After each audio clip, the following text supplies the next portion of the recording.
Hello, నేను Mukesh. Money mastery with Viswam master. Hello master, hi. ఎలా ఉన్నారు మాస్టర్? గ్రేట్. మీరు ఎలా ఉన్నారు? Fine master. ముఖ్యంగా మనం లాస్ట్ 5 ఎపిసోడ్స్లో money identity, money password, money fuel వీటి గురించి అయితే తెలుసుకున్నాం మాస్టర్. అవి ఒకసారి మళ్ళీ గుర్తు చేసుకుంటూ ఒక చిన్నగా దాని గురించి వివరం ఇస్తారా? గుర్తుపెట్టుకున్నారు అయితే. 500 రూపీస్ నోట్ గుర్తుందా? ఉందండి. ఫోన్లో పాస్వర్డ్, రాంగ్ పాస్వర్డ్ ఎంటర్ చేసి మనం చెక్ చేసాం. గుర్తుందా? గుర్తుంది. అలాగే మనం ఐడెంటిటీ ఫ్యూయల్ ఎలా పడుతుంది మన లైఫ్లో, ఎస్, మనీకి సంబంధించి అనేది చెక్ చేసుకున్నారా? అవును. ఓకే. మన మనీ స్టోరీ ఎస్, ఎవరు రాస్తున్నారో మనం తెలుసుకున్నాం. మనం కాదు, మనకంటే ముందు మన పేరెంట్స్, మన సొసైటీ రాసింది.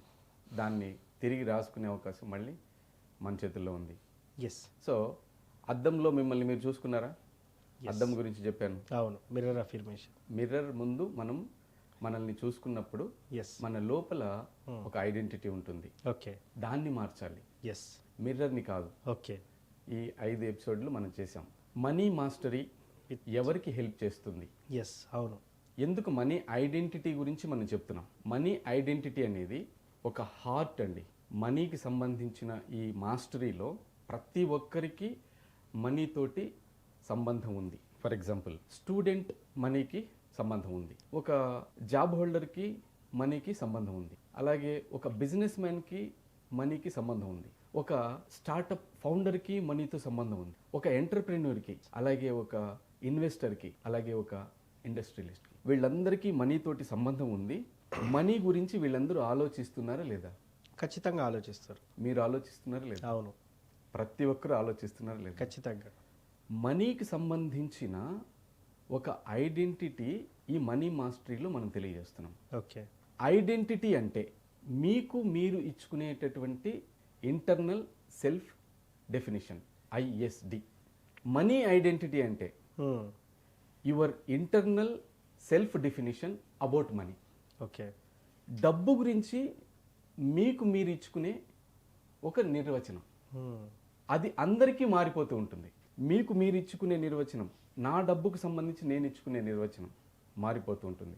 ఈ మనీ ఐడెంటిటీ కనుక మీరు నిష్ణాతులైతే, ఇందులో మీరు ఎక్స్పర్ట్స్ అయితే, డబ్బుకు సంబంధించిన సమస్యలన్నింటి నుంచి మీరు బయటపడతారు. డబ్బు సమస్య కాదు, డబ్బు ఐడెంటిటీ సమస్య. For example, coffee day Siddhartha దగ్గర డబ్బులు ఉన్నాయి. అవును. విజయ్ మాల్యా దగ్గర డబ్బులు ఉన్నాయి. అవును. ఇలా పెద్ద పెద్ద బిజినెస్ చేస్తున్న వాళ్ళందరి దగ్గర డబ్బులు ఉన్నాయి. ఎస్, అక్కడ సమస్యలు ఉన్నాయి. అవును. డబ్బు సంపాదించడానికి కష్టపడుతున్న రోజు కూలీ, వ్యాపారస్తుడు, ఉద్యోగస్తుడు, వీళ్ళందరి దగ్గర సమస్యలు ఉన్నాయి. అంటే మీరు బాగా గమనించండి, ఇక్కడ సమస్య డబ్బు కాదు. ఎస్, అర్థమవుతుందా? అవును. క్లియర్గా అర్థమైంది కదా? ఎస్. వాళ్ళ దగ్గర డబ్బు ఉంది, వీళ్ళ దగ్గర డబ్బు లేదు. అవును. డబ్బులో సమస్య కాదు ఇది, మనీ ఐడెంటిటీలో ఉన్న సమస్య. ఓకే. దీని గురించి మనం డీటెయిల్డ్గా చెప్పబోతున్నాం. ఎస్. ఒక అద్భుతమైనటువంటి కాన్సెప్ట్ మనం చెప్పుకోబోతున్నాం. ఓకే. అదేంటంటే మనీ థర్మోస్టాట్ అంటాం దాన్ని. ఓకే. దీనివల్ల ప్రతి ఒక్కరి లైఫ్లో డబ్బు పెరగడానికి ప్రయత్నిస్తుంది, మళ్ళీ ఒకే స్థాయికి వచ్చి ఆగిపోతుంది. ఓకే. ఎందుకంటారు? మీ లైఫ్లో ఎక్కువ డబ్బు ఏ నెలలో సంపాదించారు గుర్తుపెట్టుకోండి. ఎస్. వెనక్కి ఆ నెలలో నేను ఏ విధంగా ఆ డబ్బుని సంపాదించాను అని గుర్తు చేసుకోండి. కొద్ది రోజుల తర్వాత మళ్ళీ నార్మల్ లెవెల్కి వచ్చేస్తారు. ఓకే. రెగ్యులర్ ఇన్కమ్ స్టేజ్కి వచ్చేస్తాం. Okay. This is called money thermostat. ఎందుకంటే ఫర్ ఎగ్జాంపుల్, ఏసీ రిమోట్. దీన్ని బాగా గమనించండి. అవును. ఇందులో నేను 24 డిగ్రీస్కి సెట్ చేస్తా. ఎస్. తర్వాత కొద్దిసేపటికి రూమ్ టెంపరేచర్ ఏ సెట్టింగ్లో ఉంటుంది? మనం ఏదైతే ఫార్మాట్ 24 డిగ్రీస్ సెట్ చేసామో ఆ ఫార్మాట్లో ఉంటుంది. 24 డిగ్రీస్లో సెట్ చేసిన. ఓకే. ఇప్పుడు నేను ఈ రూమ్లో 18 డిగ్రీస్ టెంపరేచర్ రావాలి, ఓకే, ఆ కూలింగ్ రావాలి అని నేను కోరుకున్నా. 18 డిగ్రీస్కి వస్తుందా? రాదు. ఎందుకంటే మనం అక్కడ మార్చాం కదా. 24 డిగ్రీస్లో సెట్ చేసాం. ఎస్, అవును. ఈ మనీ ఐడెంటిటీ సెట్టింగ్ లోపల ఉండడం చేత మనిషి ఎక్కువ డబ్బు సంపాదించలేకపోతున్నాడు. మాస్టర్ చాలామంది ఎంత సంపాదించినా కూడా మళ్ళా ఏదైతే ఉన్న స్థితిలో ఏదైతే ఉన్నారో ఉన్నత స్థితికి వెళ్ళి మళ్ళీ ఉన్న స్థితికి వస్తారు. ఎందుకంటారు? బిగినింగ్లో ప్రయత్నం చేస్తాడు, ఒక బిజినెస్ చేస్తాడు, ఒక ఆపర్చునిటీ ఏదో ట్రై చేస్తాడు. కానీ కొంతకాలానికి మళ్ళీ అతని ఐడెంటిటీ సెట్టింగ్ ఉంటుంది కదా, ఆ ఐడెంటిటీ సెట్టింగ్ వల్ల మళ్ళీ వెనక్కి వచ్చేస్తాడు. ఓకే. Same normal. దీనికి ఒక బెస్ట్ ఎగ్జాంపుల్ ఏంటంటే కేబీసీ, కౌన్ బనేగా కరోడ్పతి. ఓకే. ఓకే, అందులో సుశీల్ కుమార్ అనే ఆయన 5 crores విన్ అవుతాడు. ఓకే. వినే ఉంటారు మీరు. అవును. మీరు హిందూ ఇలాంటి మ్యాగజైన్స్లో పేపర్స్లో చూస్తే సుశీల్ కుమార్ కేబీసీ విన్నర్ అని కొడితే తెలుస్తుంది మీకు. ఓకే.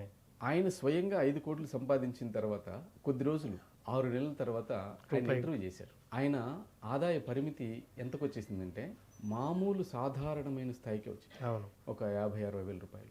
కారణం ఏంటంటే ఆయన స్వయంగా చెప్పుకున్నది 5 కోట్లు రాగానే దాన్ని ఎలా మేనేజ్ చేయాలో తెలియక, ఎలాంటి హ్యాబిట్స్ ఉండాలో, ఓకే, ఎలాంటి థాట్ ప్రాసెస్ ఉండాలో తెలియక ఎస్, 6 నెలల తర్వాత బంధువులు వచ్చిన వాళ్ళందరికీ డబ్బులు ఇచ్చేయడం, అడిగిన వాళ్ళందరికీ డబ్బులు ఇచ్చేయడం, డబ్బులు ఎక్కువ ఉన్నాయి కదా, జల్సాలు, ఓకే, విలాసాలు ఇవన్నీ చేయడం. ఫైనల్గా ఆయన ఏ స్టేజ్కి వెళ్ళిపోయారంటే మళ్ళీ ఒక school teacher, yes, same job మొదలుపెట్టి. Yes, this is money thermostat. Okay. ఈ కారణం చేత ఎక్కువ డబ్బు సంపాదించినా ఏ విధంగా అయితే థర్మోస్టాట్ ఉంటుందో, ఐడెంటిటీ సెట్టింగ్ ఉంటుందో అదే స్థాయికి రావడం జరుగుతుంది. Okay. వచ్చేస్తారు, తీసుకొచ్చేస్తాయి. దీన్ని మార్చుకోవడమే మనీ ఐడెంటిటీ. ఓకే. ఇది మార్చుకుంటే లైఫ్లో ముందుకెళ్ళే అవకాశం ఉంది. ఎస్, యాక్చువల్గా మార్చుకోవాల్సింది మీ ఆదాయాన్ని కాదు, ఎస్, మీ ఐడెంటిటీ సెట్టింగ్ని